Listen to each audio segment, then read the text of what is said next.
All right, so unlike the Chinese, Americans wanted more Europeans here, even though they didn't want the Chinese here. So they wanted more white guys here.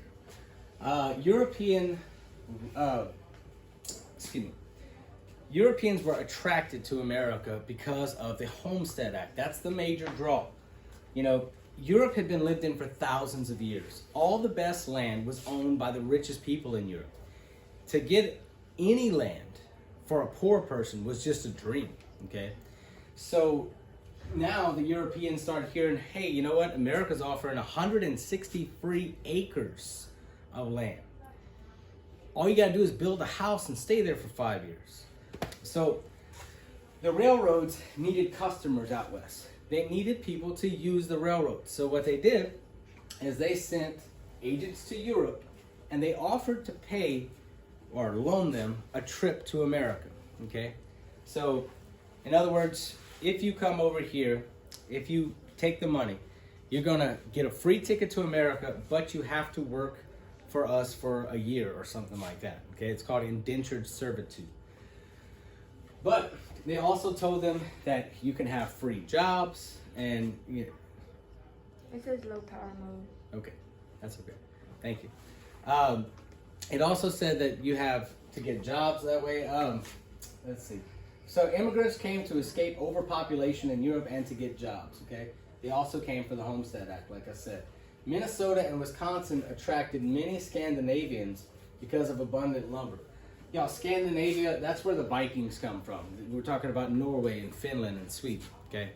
And they have a lot of woods there and a lot of good lumberjacks. That was their trade.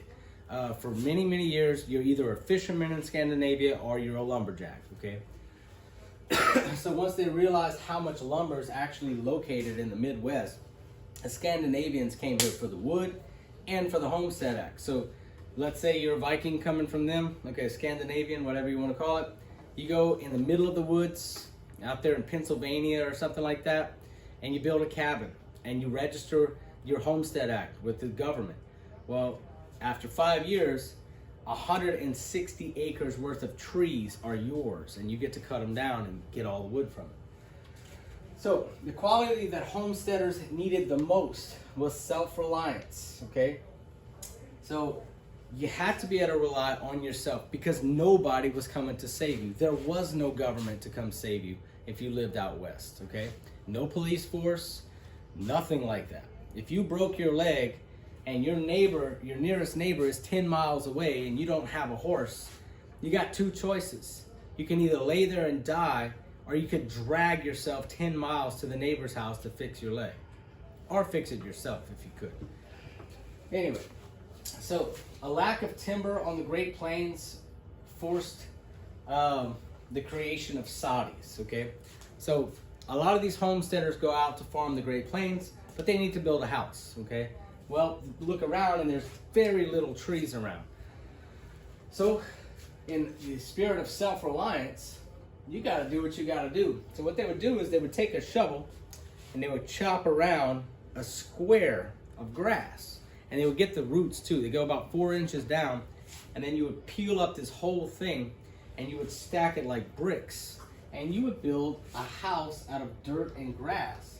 And you know, they could order windows and stuff like that, and there was a little bit of wood to build doors, but there wasn't really enough to build the walls and stuff like that.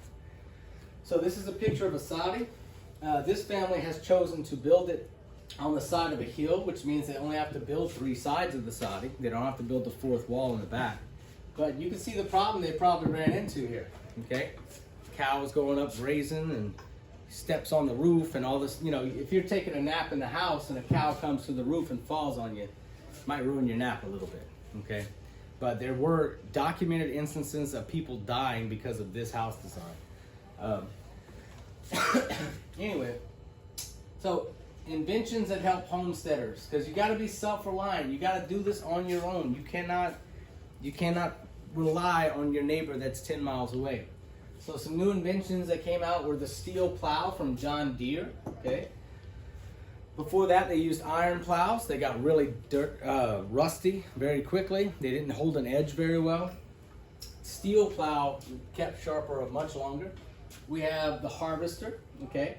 This one right here is the horse-drawn mechanical reaper from Cyrus McCormick.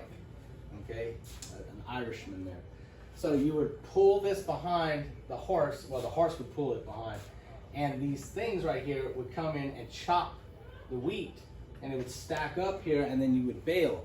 Okay, now think about how much faster that is than going out and cutting all this stuff down with a scythe and having to package them and then drag them away with horses.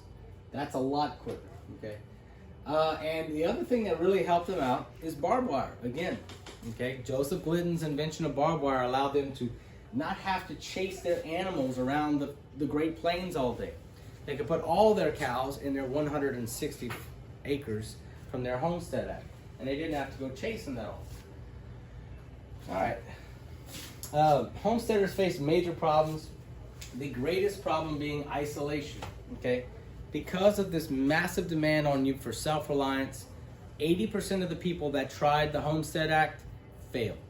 And when you fail on the Great Plains, you fail big time, okay? It doesn't mean just moving back home to mama. It probably means you die. So that was the fate of many of these people.